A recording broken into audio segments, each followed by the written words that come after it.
користењето, употребата на велосипедите и електричните тротинети, навистина станува збор за една модерна алтернатива за движење низ самите урбани средини. На некој начин самата употреба на истите го олеснуваат движењето во сообраќајот, но дали навистина го олеснуваат или пак некогаш создаваат и дополнителен хаос на паркинзите и на самите јавни простори. Во продолжение разговараме заедно со Душко Куцевски, директорот на паркинзи на општина Центар. Да му посакаме добро утро. Добро утро и благодарам за поканата. Најпрво, кој е вашиот став околу самата употреба на електричните тротинети и велосипеди, односно каква е состојбата според вас во Центар? Пак ја многу што може да го воочиме е дека има позитивен тренд, дека повеќе и повеќе се употребуваат и велосипедите и електричните тротинети, што според нас е добро, позитивно. Добро е граѓаните да употребуваат алтернативни начини на транспорт и еколошки начини на транспорта, со тоа се намалува оној сообраќајен притисок на возила, како и на паркирањето. Од друга страна има и одредени предизвици, односно кога да речеме употребуваат неадаптирана брзина кога возат или пак кога ги оставаат овие електрични тротинети или велосипеди на места на кои што не треба да се оставаат, на самите велосипедски патеки, на паркинг места, на тротоари и така натаму.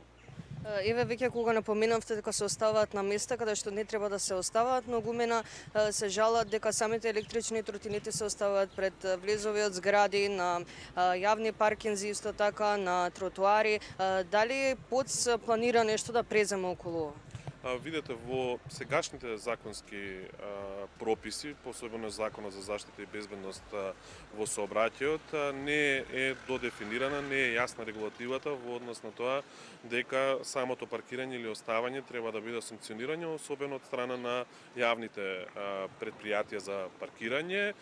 Таму се дефинираат одредени услови на користење, брзините на користење, безбедносни аспекти и така натаму, и каде што службено лице, обичаено тоа е од МВР, може да санкционира, да кажеме, не добро почитување на овие законски прописи. Секако предпријатието доколку е потребно и доколку понатаму се додефинираат, тука е за да воспостави поголем ред во тоа оставање, но не сакам да бидам сватен погрешно, значи ние немаме ништо против тие велосипеди или електрични тротинети. Напротив, поддржуваме секакви видови на алтернативни начини на транспорт што би го намалиле притисокот на паркирањето во Центар, кое што е најкритично. Дури самото предпријатие размислува, односно истражува во моментов за еден таков проект каде што истото предпријатие би ги нудело вакви електрични велосипеди и тротинети како услуга на граѓаните во Скопје.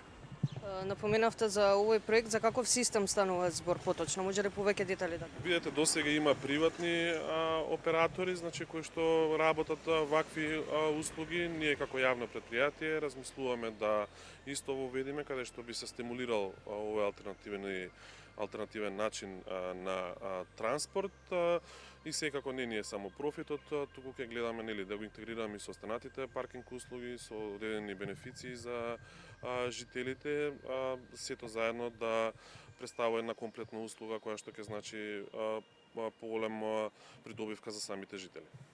Дали пред самиот крај, дали овој проект би се реализирал во текот на оваа година и дали поточно станува збор за некаков вид на апликација? Во моментов се вршиме истражување на пазарот, гледаме искуство од другите градови, зборуваме, разговараме со потенцијални партнери, се со цел да направиме убав, добар, квалитетен проект кој што ќе биде одржлив и лесен за користење. Да, апликација би преку апликација, тоа е идејата, каде што на дигитален и полесен начин би можеле овие средства превозни да се употребуваат.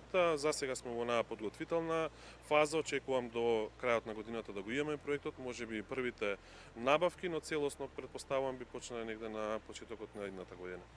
Пред самиот крај, која е вашата порака до сите велосипедисти, сите кои употребуваат електрични тротинети на територија на општината? Па добро, нека биде и оваа прилика еден апел да секако се внимава кога се употребуваат овие средства. Истиот апел се однесува и за возачите на моторни возила, се внимава кога се движат низ градот, да внимаваат на останатите учесници во сообраќајот, на пешаците и секако да внимаваат повнимателно да видат каде истите ги оставаат, односно да не пречат на самите велосипедски патеки, пред лезовите, како што кажавте, туку да бидат на места кои што не пречат во пешачењето или во сообраќајот. Благодарам многу за одвоеното. Ви благодарам, поздрав до вашето студио и до гледачите. Благодарам уште еднаш. Токму така употребата на велосипедите и на електричните тротинети треба да го улесни самиот сообраќај, така да се разбира и ние ќе апелираме токму од терен да внимавате кога ги возите истите и се разбира да не ги оставате на јавни простори, на паркинзи или пак пред влезови, како што напоменавме во самиот разговор, за да не го отежнуваме на сообраќајот и да не правиме се разбира дополнителен метеж.